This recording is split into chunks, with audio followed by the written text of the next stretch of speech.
Original duplicate पहचानता है। हाँ। तो हम गरीब वक्त आने पर ओरिजिनल डुप्लीकेट नहीं पहचानते, यही आपका भुगतना के कारण है। सुन लीजिए, जागिए और नहीं तो आपका संविधान खतरा में पड़ गया है। जागो इंडिया जागो। अरे कुछ लोग ऐसे ऐसे अब देश में पैदा हो गए कि चमन बेच देंगे, वतन बेच देंगे, चलन बेच देंगे, रहन बेच देंगे। ये नौजवान साथियों अगर नहीं जागा तो कुछ ऐसे लोग हैं कि हम गरीबों का कफन बेच देंगे।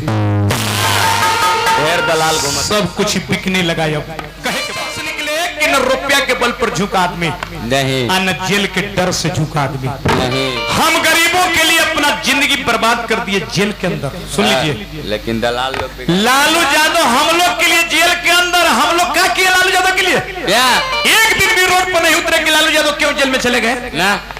और लोग कहते हैं कि लालू यादव क्या किए हैं? लालू भैया, अगर लालू यादव घुटने टेक देते ना तो जेल के अंदर नहीं जाते, तेजस्वी कहीं मुख्यमंत्री रहते। हाँ। लेकिन लालू यादव ने दिखा दिया इतिहास भर में, कह रहे हम वो खानदान है कि सर कटा सकते हैं लेकिन सर झुका सकते नहीं।